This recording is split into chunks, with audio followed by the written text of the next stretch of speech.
All right, ladies and gentlemen, so we knew that Emmanuel Macron and Brigitte were watching this series, but I am so pleased to report that so is their surrounding cast, or their former surrounding cast, I guess. Last week, we discussed Alexander Banala. I introduced him to you, their former deputy chief of staff, who was caught impersonating a police officer and kind of beating the living heck out of protesters in the street. Well, guess what? 2 days later, that young gentleman began following me on Instagram. I say the more the merrier, so welcome back. Hello, Alexander Panala. Welcome back to our series, Becoming Brigitte.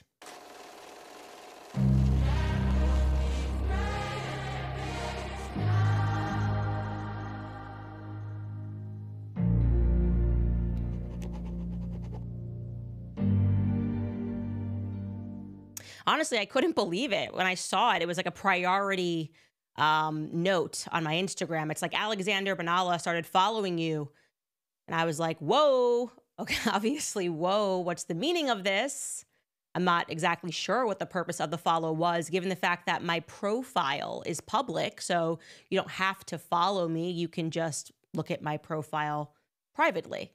I take it that he wanted me to know that he was following me. But you guys know me. I never squander away an opportunity. So I basically hit him up in his DMs. I slid into Alexander Banala's DMs. Here's what I said, okay? I said, I'm glad you're enjoying my series. Would you care to participate in it, to have your voice added? And look, it says seen 12 hours ago. Alexander Banala left me on red. So sad, very sad. Anyways, I guess we'll just give him some time. Maybe he'll respond. Maybe he'll contribute. The point of that always is I want to make sure that I am representing people the correct way. We've asked Brigitte. We've asked Emmanuel. Nobody wants to give me any answers. So what we're going to do this episode is just start where we left off. We discussed Veronique, and that was extremely explosive, obviously, for a lot of people to learn that you had this individual who was obviously highly intellectual and talking about Chopin and speaking about poetry and Paul Verlaine and speaking about how they needed this platform, talking about a show in 1977, to essentially advocate so that there were, well, transgendered rights. And I want to specifically speak about Veronique in terms of what was offered, something that we didn't hone in on last episode. There was a part of the correspondence which is going to become significant. So when the interviewer asked Veronique, do you live alone? Remember, Veronique responded and said, I'm not with anyone, but I've lived with a woman and conceived this union in the style of George Sand and Chopin. Chopin was probably a transsexual. His style of melody, the way he plays, makes this quite clear. I think the image that has been given of the Rimbaud-Verlaine union is a distorted, caricatured image that doesn't correspond at all.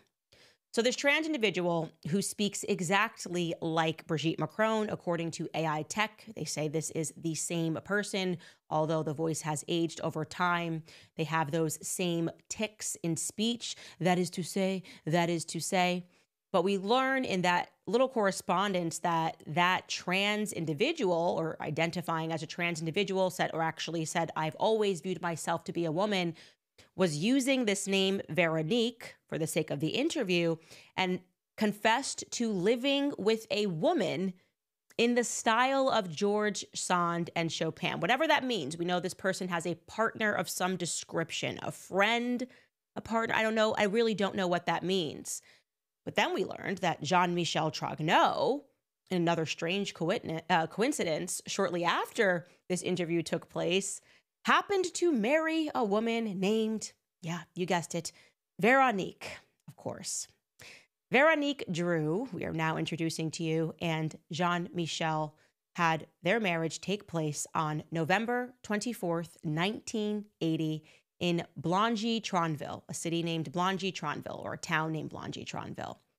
The union was only announced, by the way, after the fact, okay? So did not occur after the fact. The local newspaper, Le Courrier Picard, ran a little bit about it. And in that, since not all of us speak French, it specifies that the union between these two, between Monsieur and Madame Jean Trogneau and Madame Jacques Drew, took place in the strictest privacy.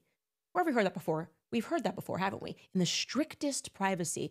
I remember Tefone used that exact same language when she described the burial of her father, only we later learned that her father wasn't buried. He was cremated, but whatever, that's what Paris Match said. In the strictest privacy. So Jean-Michel Trogneau getting married. I don't know many people who get married and want to make sure it is in the strictest privacy, but that's what happened between these two individuals, Veronique and Jean-Michel Trogneau. And you'll never guess who was the witness to this wedding. Brigitte Trogneau. So man, these siblings are really close, which makes it even stranger that down the line, this person who's claiming to have been Brigitte Trogneau, who is living in the Élysée Palace as the first lady, just tried to cut her brother, Jean-Michel Trogneau, out of her life until journalists sniffed it out that there was somebody that was missing. But yes, it is recorded that Brigitte Trogneau was the witness, the only witness that signed to this strictly confidential wedding, okay? Then what happens next is it's recorded that Jean-Michel Trogneau and Veronique Drew had a child, Jean-Jacques Trogneau. That is the child that we showed you that looks almost identical to Emmanuel Macron. It's really hard to convince me that these two people are not related, but they're not, guys, not according to the official legend. They're definitely not married. That's Brigitte's side of the family. And then 2 years later, Jean-Michel Trogneau and Veronique Drew have a daughter, Valerie. Then very shortly thereafter, they get divorced. Their divorce is finalized in 1987. Now, then things get super interesting. Post-divorce, Veronique Drew remarries years later, 1998, a man named Alain de la Simone. He is a major insurer from Amiens. Now, something worth noting is that after her marriage to Jean-Michel, Veronique classes up. Like, she now has money and she begins living a life, the high life that she never lived prior to, okay?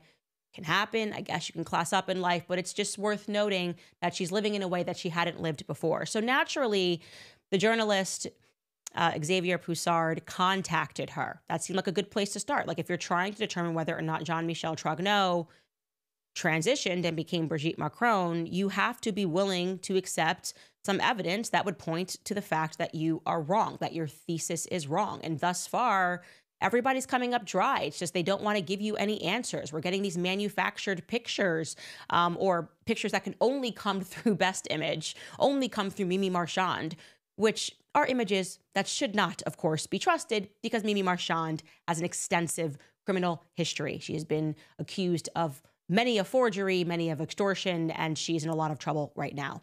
So anyways, Xavier Poussard decided to contact Veronique Drew. And guess what? She spoke with him. How strange. Somebody in the family, in the unit, speaking to a journalist. And she wanted to speak with him. You know, when he contacted her on WhatsApp, she said, yeah, let's set up a time to speak in the future. And essentially what she did was she wanted to dismiss these rumors about her ex-husband of many, many moons ago, Jean-Michel Trogneau. And so I'm going to read this portion directly from Xavier Poussard's book, which is available on Amazon, called Becoming Brigitte. And I want you to remember, Xavier Poussard is meticulous. He has kept recordings of every single person that he spoke to along this 8-year investigation. So from his book, he writes this in first person. So I was looking to contact Veronique Drew. What was the materiality of her marriage to Jean-Michel Trogneau? Who was he? How and when had they parted? After marrying a Trogneau, Veronique Drew continued her upward social mobility by marrying a La Simone, now listed in the Bottin Mondain. That is where I found her number. I contacted on WhatsApp. She agreed to get back to me the next day and did so. Our conversation lasted half an hour. Even though she repeats the wording often heard from the Trogneau entourage, example, "Those women are crazy," referring to Natasha Ray and Amandine Roy, she first pretends not to know what the call is about. About Jean-Michel becoming Brigitte, right? Listen, sir, I don't know. It's ridiculous anyway, because I have 2 children with Jean-Michel. I saw on YouTube that they made a family tree where they even put that I might be Macron's mother? Veronique Drew is, of course, referring to questions raised by internet users about the uncanny physical resemblance between Emmanuel Macron, the husband of Brigitte, and Jean-Jacques Trogneux, the son of Jean-Michel Trogneux. She goes on and says, "Listen, sir, I have been divorced from Jean-Michel Trogneux for many years.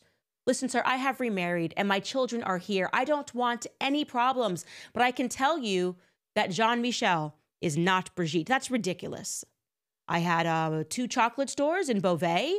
Well, I had 2 children. It didn't work out, so I went back to live with my mom, and that's all. But I can tell you that Jean-Michel is not Brigitte. Xavier says, "I take her at her word, and I ask her for photos of her shared past with Jean-Michel Trogneux, promising that if they are conclusive, to close the case without even publishing those photos." Veronique Drew says to him, "Brigitte told me not to get involved. I don't want any trouble about my children or about, it's not relevant to the family anymore." Okay. So a couple of things that I want you to remember, just to point out right there about that little correspondence. She tells Xavier that that after the divorce between her and Jean-Michel Trogneux, she went to live with her mother, okay? She also stresses emphatically that Brigitte is not Jean-Michel Trogneux, but also that Brigitte told her not to get involved. That's quite strange. Just off the bat, that's strange because you have 2 children with her brother, and you mean to tell me that it wasn't just your ex-husband, Jean-Michel Trogneux, the person that you raised your children with, who said anything to you, but rather his sister, your former sister-in-law who told you not to get involved? Okay, that seems a little strange. I would expect her to say, Jean-Michel Trogneux told me not to get involved with this. You guys are all crazy. Go away. But okay, let's park that aside. You went to live with your mom post-divorce, and for whatever reason, you're listening to what Brigitte Macron is telling you to do rather than your should-be ex-husband who you've not mentioned in this conversation and who she does not mention in the capacity of her having a present relationship with, a current relationship with. Okay, so jumping back into Xavier's conversation, back into first person, he says this in his book. "As I, Xavier, argue that she should hold Brigitte Macron to account because it's because of her silence that her own photo, as well as the photo of her children, Jean-Jacques in particular, are circulating on social networks. She cuts me off and inexplicably blurts out, and also, I know Macron's father. Well, I don't know him very well, but he was a surgeon at the Amiens hospital, but I didn't know Emmanuel Macron. We lived in Toulon. I didn't even know him. I saw him at my daughter's wedding, the first time I had ever seen him." Then I can hear another person on the line. Veronique Drew stops, visibly embarrassed, as if she's gone too far. She pulls herself together and asks me, "Well, and what is your name?" End of conversation. So we are to garner from this conversation that someone was in the room, okay? She said, "I will agree to speak with you." And then there was someone in the room when she was having this conversation with Xavier Poussard that stopped her when she gave a random but very interesting tidbit that she knew Emmanuel Macron's father, Jean-Michel Macron, but she did not know anything of Emmanuel Macron until he appeared at her daughter Valerie's wedding.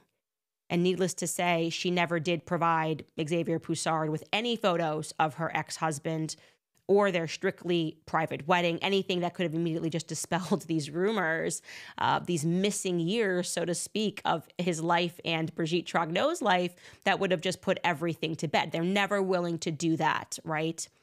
So afterwards, Xavier Poussard does what he does best. He's investigated what she had told him, okay? Was Veronique the George Sand to Brigitte Macron's Chopin? Were they perhaps living together? And did she maybe help Brigitte Macron, eventually create an alibi for her past? Or was she telling the truth? Was everybody crazy? And Jean-Michel Trogneux was just her ex-husband, and he's very well and alive. We just can't speak to anybody right now. Well, I can tell you that Xavier was able to determine that there was a very weird pattern of behavior for Veronique following her divorce from Jean-Michel Trogneux, namely that she refused to acknowledge her previous marriage to Jean-Michel Trogneux, even when it was required of her by laws. Okay. For example, in a tax document, here it is, that is dated in January of 1992, she listed that she had only previously been married once to a man named Serge Francois. And by the way, that's true. She had first married Serge, and then she married Jean-Michel Trogneau. But of course, she had two marriages, and she leaves off Jean-Michel Trogneau. She says, I've only been married once. That is a lie. Who among us would lie on a tax document? That's a very scary territory, right? You don't want to be caught lying on tax documents, and yet she did this. She removed one of her marriages. Then she did it again in a public real estate collective that she put together to purchase her house in Corsica. I think it would be similar to putting your house in an LLC.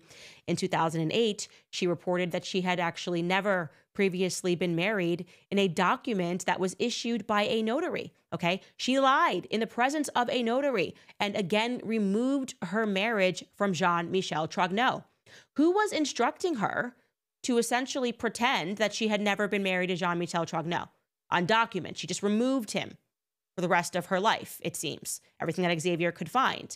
He was also able to determine through documents that she had lied to him over the phone when she said that following the divorce, she went to live with her mother.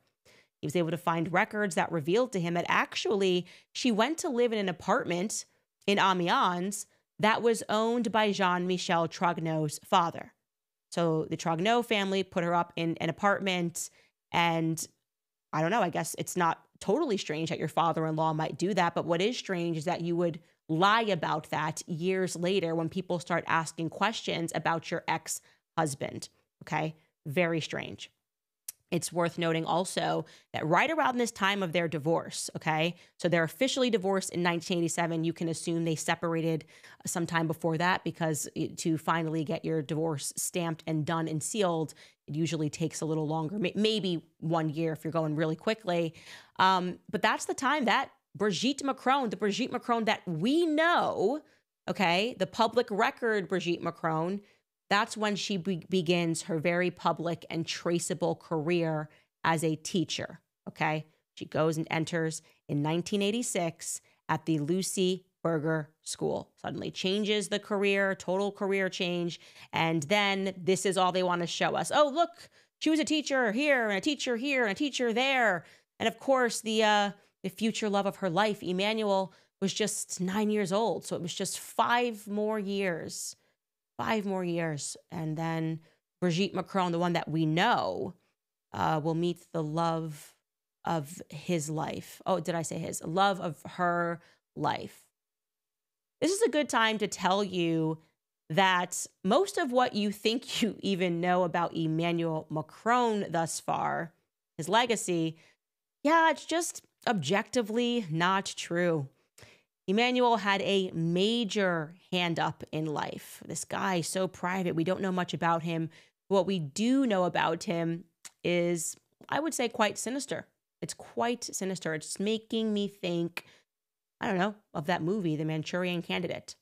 I'll tell you guys about that after a brief break from our sponsors. I just want to thank PreBorn. They've been our sponsors from the beginning of this podcast. We know they are doing such great work. Planned Parenthood is spending millions to target vulnerable women who are being convinced that they should take the abortion pill because it's a quick and easy solution. But what Planned Parenthood doesn't tell these ladies is that there is a devastation that follows. There's pain, there's regret, there's the reality of having ended a life. That's why PreBorn is stepping in through innovative technology. PreBorn is reaching abortion-determined women before they take that pill, before it's too late. In fact, to date, PreBorn's network of clinics has rescued over 300,000 babies and have seen over 90,000 women come to Christ, but it does not stop there. PreBorn's network of clinics are with these moms every step of the way, offering them counseling, maternity supplies, and the support that they need to choose life. But they cannot do it without us, which is why just $28 will help to provide an ultrasound to a woman that is in crisis. That is literally it, $28 to help her to see her baby and choose life instead. So if you'd like to donate, you just dial pound 250 and say the keyword baby. Again, that's pound 250 baby. Or you can donate securely at preborn.com/Candace. That's preborn.com/Candace. Also reminding you about GoldCo. President Trump is back, and that could be obviously great for gold and silver because under Trump's first term, the price of gold soared 53% and the price of silver jumped 51%. Will gold continue to break records in 2025 and beyond? Gold and silver have been used as a store of value for centuries. As you very well know, the government cannot easily manipulate them, and they are known as hedges against market risk and inflation. And that's why I've personally bought gold and silver from my great partners at GoldCo. GoldCo is a top-rated precious metals company. They have supported this show from the beginning, like I said, and they have helped hardworking Americans purchase over $3 billion in gold and silver. They know what they're doing. So right now, you can get a free copy of their 2025 gold and silver kit. On top of that, you could also qualify for up to $15,000 in bonus silver, possibly even more. So to learn more, head over to CandiceLikesGold.com. Again, that's CandiceLikesGold.com. All right. So regarding Emmanuel Macron, we may have accidentally told you some lies. I don't know. We've been telling you what the media has said about him, and the media has definitely been spinning some tales about him, painting him as this Mozart virtuoso, just ahead of his time, trying to, make everybody acquiesce to this story that is at best a story of statutory rape and could still be prosecuted, by the way, until the end of this year, which would be fascinating. But yeah, the press told everybody he was just this amazingly gifted writer who also loved to play Chopin for Brigitte on the piano. Okay, cool. From Xavier's book in 2020, the myth of the writer Macron was definitively debunked by a journalist. Like, they kept saying that he would write these novels and Brigitte would talk about his passion for writing in interviews. Well, essentially, they realized that, nope, that isn't true. None of that is true. And they created this idea of him really just because they wanted the public to believe that he was this genius and that he therefore deserved to be suddenly in the mist as a politician, that he had this background where he was kind of a boy genius. And like I said, that could not be further from the truth.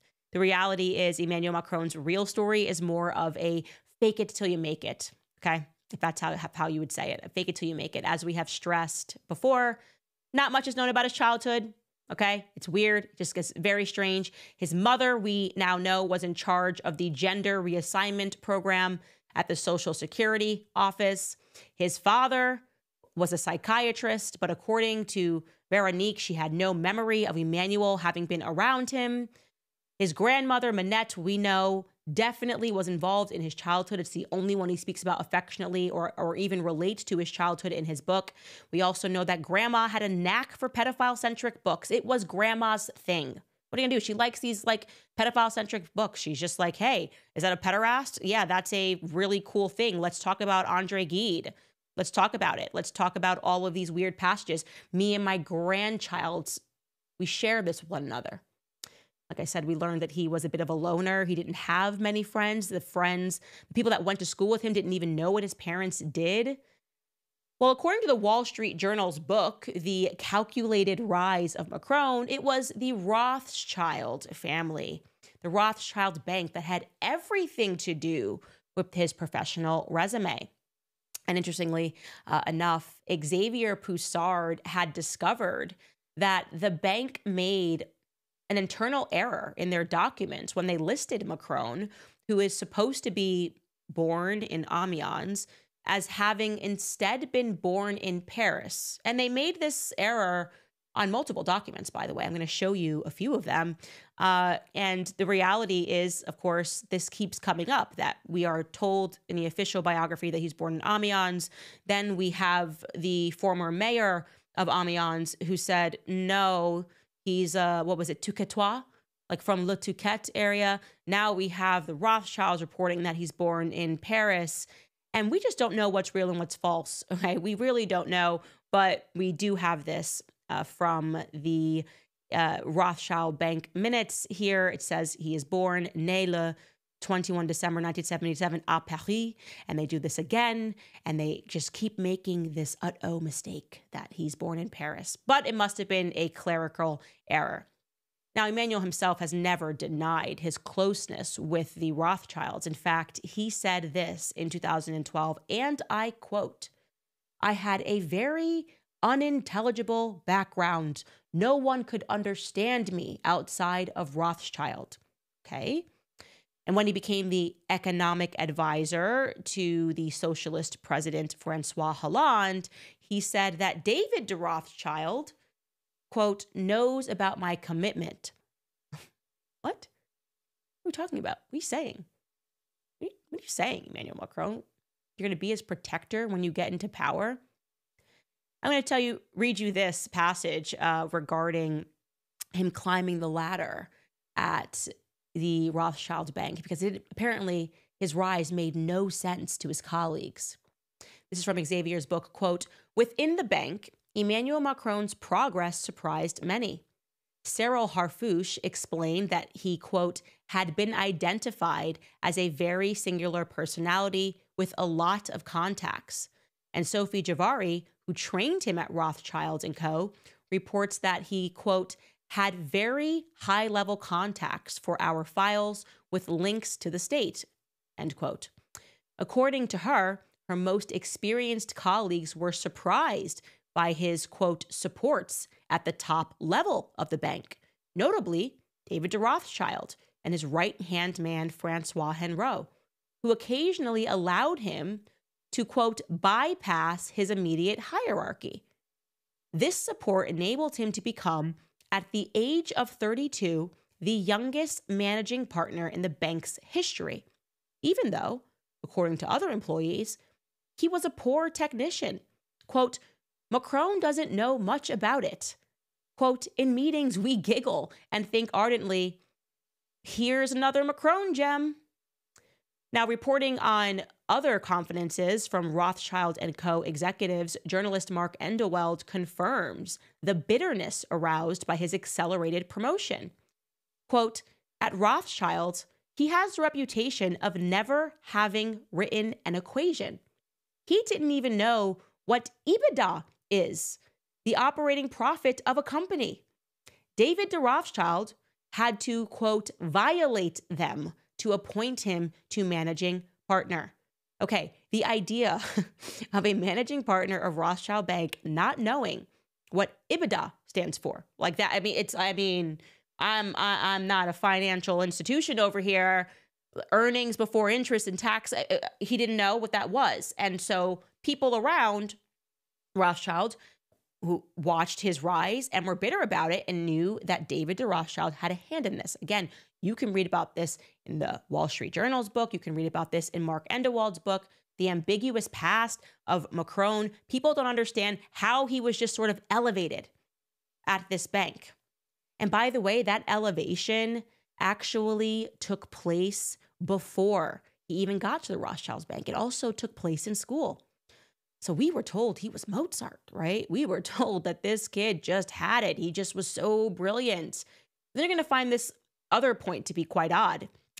In 2002, when he was 25 years old, Emmanuel Macron was admitted into ENA. That's a school. It's basically the National School of Administration, a hyper elite French graduate program. It's the best way for me to explain it to English listeners, okay? Yet he failed entry into this school twice.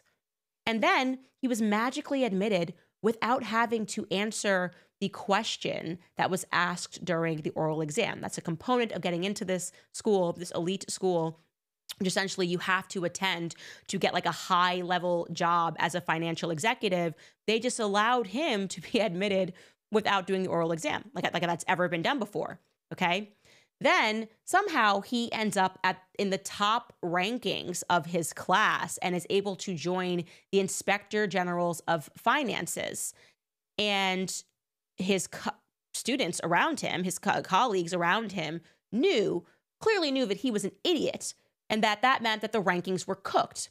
So there was public backlash amongst the other students within his year. They literally mobilized against the fraudulent results, which then led to the Council of the State having to intervene and cancel the school rankings for that year for the first time in the school's history, okay? For the first time in the school's history. Could you imagine this? Like an MBA program, and you're like, this kid's an idiot. I don't even know how he got here. And then they released the rankings, like, actually, he's the smartest kid in the class. And then they all went, okay, what is going on here? Clearly, this is cooked. This is completely cooked. And they get the council involved, the state council involved, and they go, you know what? How about just no results this year? Like, what?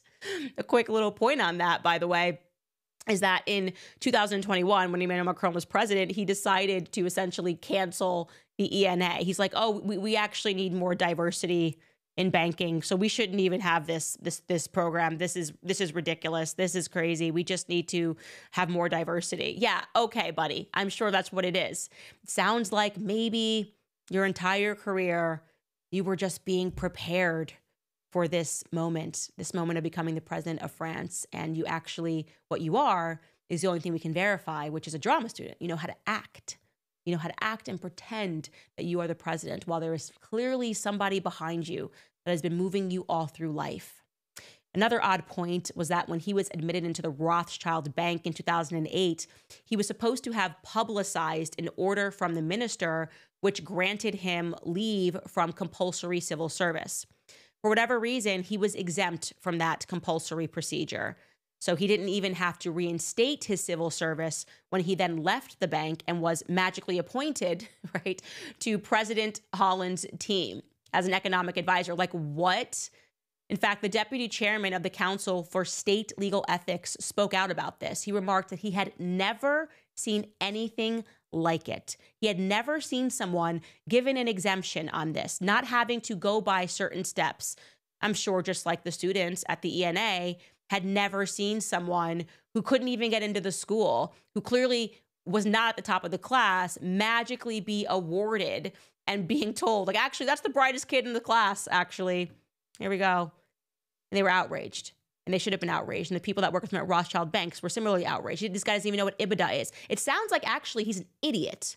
He's an idiot when it comes to finances. And he probably could not wax poetic about anything. And he is just performative. It makes me think of the story of that politician when he's talking about Pyrenean. Oh, my grandmother, is she, you know, all that my great-grandparents wanted was for her to learn French, you know, and because she only spoke Pyrenean. And he's like, that's not a language. It's not a language. That's why I say this reminds me of the Manchurian Candidate. Now, regarding the Rothschilds family, there is so much that I could say here, but I do not want this episode to get hit on YouTube. Suffice it to say, you could look up any of them. The proven ties to Jeffrey Epstein, the various pedophilic and incest scandals which are abound and have surrounded this family. You could look up anything, but know that any journalist who begins to write about this in France has to face anti-Semitism charges, right? You can't, oh gosh, God forbid you actually report on facts pertaining to the Rothschilds family and their empire.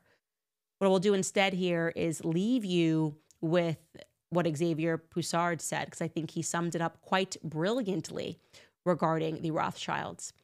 He wrote, notoriously, the Rothschilds' longevity and preservation of their fortune are based on an extensive practice of endogamy and alliances between cousins, essentially interbreeding. At a conference at the Museum of Art History, Natalie Reams, David de Rothschild's cousin, went further, declaring, quote, a very common practice in such families. Vice is nice, but incest is best because it stays in the family. We are simply raised to be silent so that nothing comes out. We are brought up with this weight to make sure, and it works, that we never speak out. Xavier concludes by saying words that echo what we encountered throughout our investigation of Brigitte, a family cloistered in silence, zealous to protect a family secret that has become a state affair. And I am telling you, on that closing chapter regarding the Rothschilds and the scandals abound, including scandals that pertain to David de Rothschild, you will want to pick up Xavier Poussard's book, Becoming Brigitte, because what I have given you thus far is truly the tip of the iceberg. I cannot explain to you how many pedophile scandals I have removed from this podcasting, again, because this is on YouTube, so I have to make this as rated G as I possibly can. It cannot continually be the case that these are all just coincidences, okay? There's just way too many coincidences adding up. You can't play the all my homies are pedophiles and trans except for me card. I don't know. I just would feel a little bit weird about that, right? If you just had an individual in your life and you're like, I swear everyone around me is involved in this, but it's not me, right? That's kind of what Emmanuel Macron is trying to sell to us right now. Everyone's involved in all this stuff, but not me. I now look at him having come out of that book and I think he's an idiot. He's just a puppet. And he has been groomed from the time that he was a child, but groomed by who? Who is his father? Who is his father? If he doesn't have this relationship with Jean-Michel, and we found out all throughout this affair that he doesn't really seem to have close relations with his parents. Or these his doctors, perhaps? I don't know. You can ask pointed questions to them, but they don't want to answer any of these questions because they know that we have figured out the game. And the game is that you have to be very precise in how you ask them questions because they can change identities and they can change names. The family has this capacity. So if you are wondering the answer to why it is that Xavier Poussard has never been sued by the Macron family, what is it exactly that saved Xavier Poussard, whereas the women, Natasha Ray and Amandine Roy, who did wonderful work, ended up getting sued for little mistakes? The answer is actually kind of funny because it kind of boils down to the differences between men and women. So I would say that women, first and foremost, tend to be more intuitive. We are more intuitive. We go with our guts. I say this all the time to my husband. This person just gives me a bad vibe. I don't trust this person. I tend to go with my gut a lot more. I do believe that we have God's intuition, especially when it comes to our children. But men tend to be a bit more technical, right? Where they will just need to mathematically compute something to be sure about something, and they'll question things and maybe not go with their gut all the time or go with their gut at all. And so that is really what happened with Natasha Ray and Xavier Poussard. So Xavier Poussard used a technology. I mentioned it to you on last week's episode or a couple of days ago on the episode, but I want to demonstrate that technology for you because when he said it to me, my girl brain just sort of went, okay, I'm not into AI, I'm not into tech. But then when he explained to me that this technology known as Face++ is basically the World Economic Forum's has listed it amongst its 11 smartest companies, okay? It is headquartered in Beijing, China. As I mentioned to you, it is what China uses as their software for facial recognition. And when he showed me how accurate it is, I was positively shocked. I genuinely shocked, amazed, and then terrified about the direction of the world when you think about these globalists who I believe want to turn us into like sort of these technological slaves, and recognizing that this artificial intelligence is bang on accurate. And so, yes, it's valued at $1 billion from the WF website. It tells us that it was founded in 2011, and it is a leader in machinery, visual, artificial intelligence industry and face recognition systems. So I want to show you, like, just as he was showing me this technology, and I was kind of testing it to see if it could get something wrong, just how accurate it could be. Because we now live in an age of plastic surgery, right? Women can literally change their faces. And the fact that this technology is still able to process who that person is amazing to me. So here's an example, and this is also featured in his book. But I want to point out Kim Basinger there on the right, who has modified her face a lot, okay? It still knows, it is looking and it is saying, yeah, no, that's still Kim Basinger. And it comes back with a percentage and is telling you, essentially, you get into the 75% range, you get above 70%, and it is very high. Like, yes, we are certain that that is her. And it is her. It is accurately her. I'm also going to show you that it is able even to take a childhood photo. And even though that might make it lower or decrease, and you may not get into the 70 range, you may get into the high 60 range, it is still able to tell you that, yes, this is the correct person. So you're seeing here Shirley Temple on the bottom there, Hillary Clinton. I mean, her face really hasn't changed much from the time that she was a child, but 78% confidence. On the top there, of course, you've got Princess Diana. You've got the Queen. It's able to come back and to say to you, despite all of this time and age, that this is the same person, which is incredible, like I said. then this is the reason, by the way, which to me, I would have been, if I had to place a bet on a horse, I would have bet on Natasha Ray and her instincts when she first saw that photo of Andre Lewis at his wedding. And then she found out that he had a cousin who was named John Louise. Okay. So just looking at this photo on the left, there is the wedding photo, obviously the groom. On the right there is his cousin. That's John Louise. So I would have thought the same person. So she looked at this photo and she's like, no, I actually think that the person in the photo is this guy. And I think that they're playing us. And that if I had just looked at these photos and trusted my own eyes, I would have totally co-signed to what Natasha Ray said. That looks to be the exact same person. But Xavier Poussard, so Natasha said that or wrote that, and she got sued for defamation. Xavier Poussard instead ran these two photos in his technology, and it told him no. It said it's not the same person. In Face++, it came back 52% low. So he said, okay, I must be missing something. I'm going to rely on technology. It's telling me that these are two different people. And they look so much, these first cousins look a lot alike, but the technology picked it up. And of course, we then learned, as we covered yesterday, or 2 days ago rather, that it actually was a different person, that John Louis Ozier was a first cousin. He was not, in fact, the same person that was pictured there, which is the reason that she got sued for defamation. Again, not attacking the substance of her claims, not attacking whether or not Brigitte had transitioned from Jean-Michel Trogneau, rather attacking an error that is going to happen as you're investigating a story and when people are refusing to give you any answers, and in many times intentionally sending you down the wrong path, right? So regarding Brigitte Macron, who has now changed her face, as we learned, we know that she's seeing this doctor, she's getting feminization surgery. This is a good way. And plus, she's now in her 80s, right? And we've got only pictures from her childhood, only pictures of Jean-Michel Trogneau from his childhood. When you compare this with the tech returns this way. It tells us that this is a high probability, and this is with dentured teeth, different teeth, right? It is telling us that this is this boy in this school photo, okay?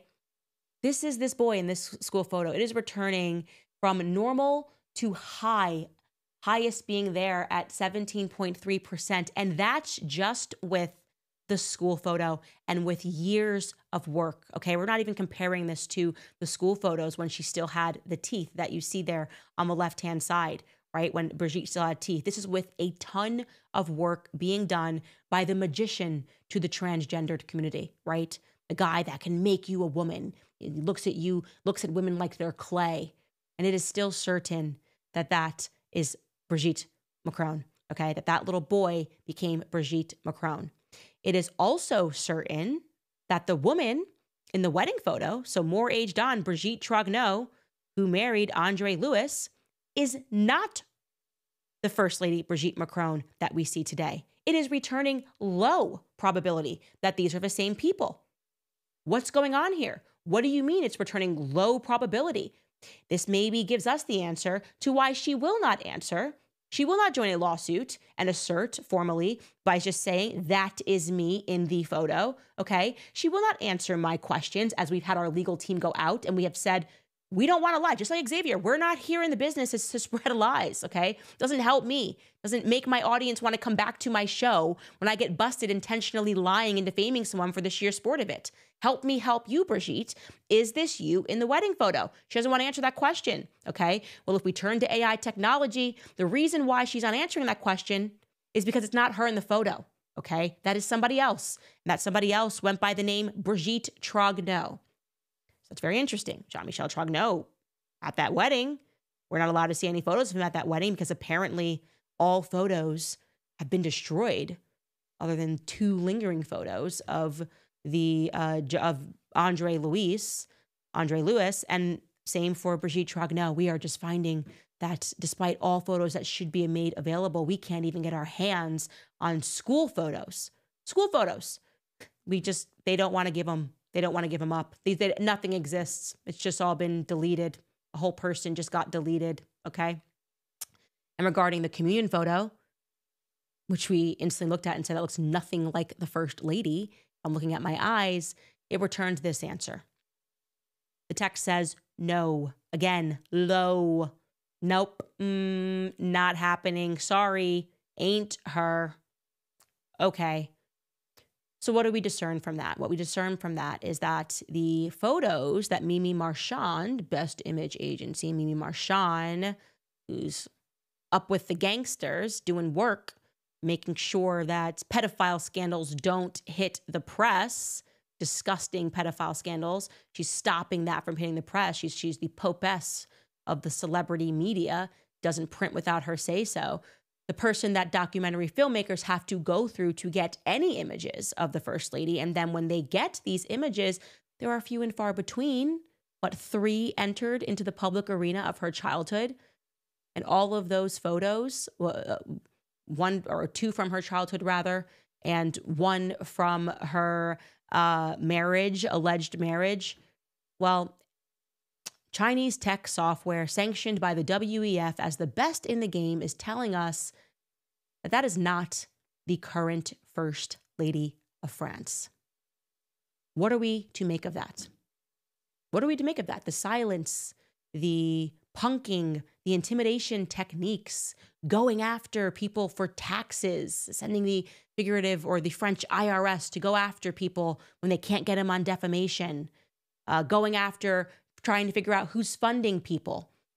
Us having had, as we did in the past, our interview with Xavier Poussard taken down from YouTube for weird reasons, demanding censorship, accusing Xavier Poussard of anti-Semitism for an article that he wrote had nothing to do, by the way, with anything pertaining to Brigitte Macron. But he said the article he wrote 5 years ago about the power who controls all the media in France. They're coming after him for anti-Semitism. He didn't even say these people are Jewish. He just wrote the names of the people who have power in the media in France. They're looking for anything, as opposed to just what? Showing us photos of your life married to Andre Lewis? Are you going to tell us that that has similarly also been destroyed?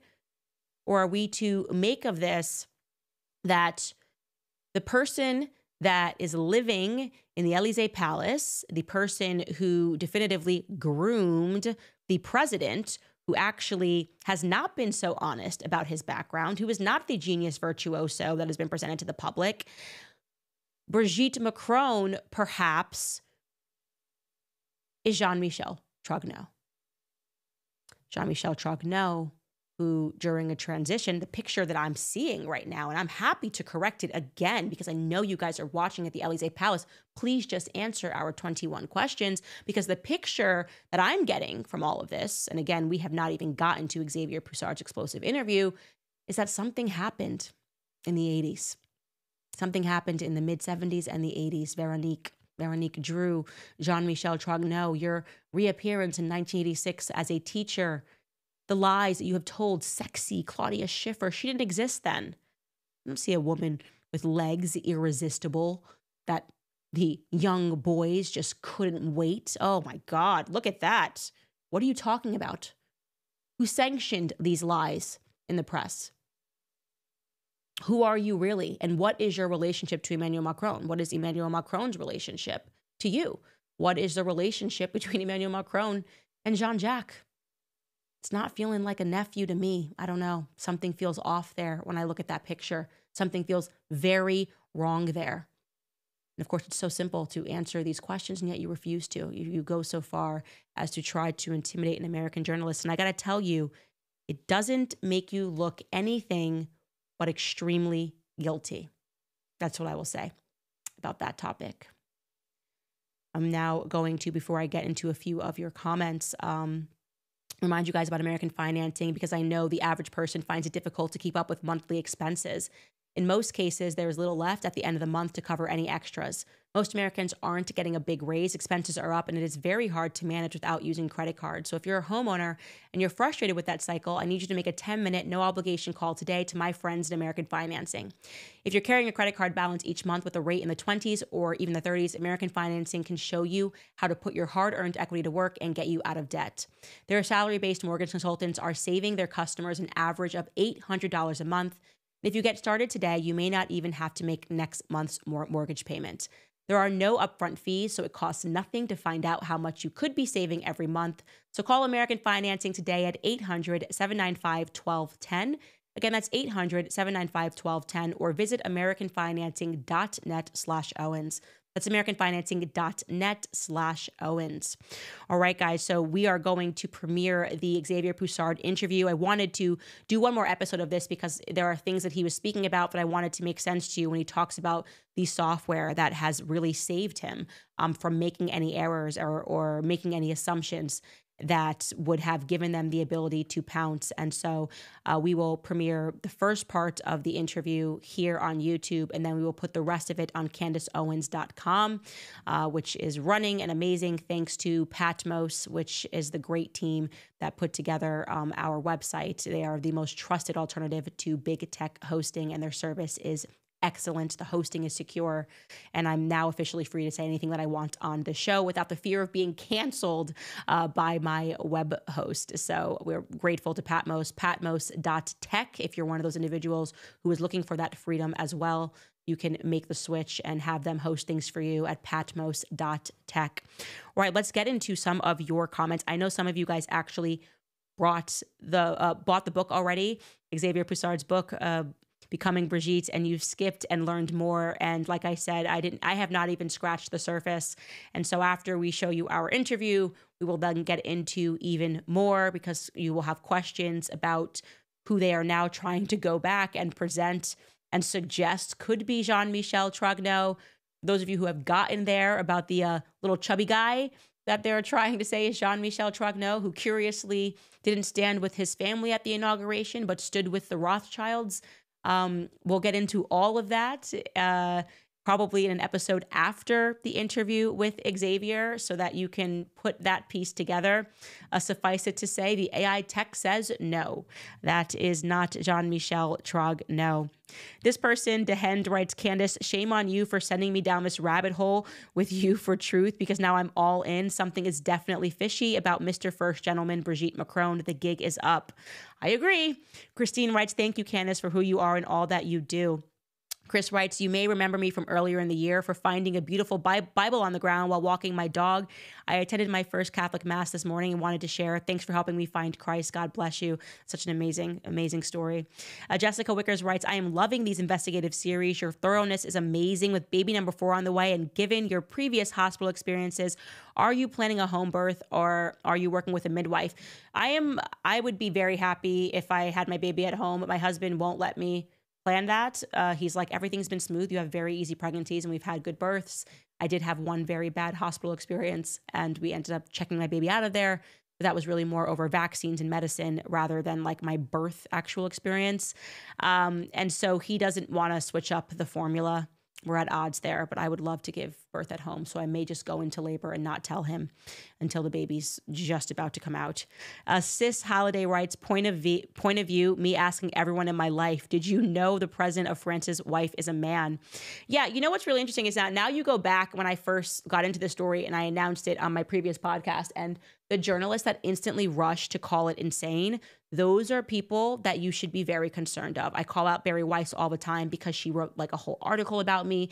People were trying to use like Sigmund Freud psychology to be like, oh, she must be having a mental breakdown. Could you imagine trying to assign hysteria to someone who's looking into a story of perversion and pedophilia and grooming? What does that tell you about our mainstream media apparatus? It should tell you that they do not work for the people.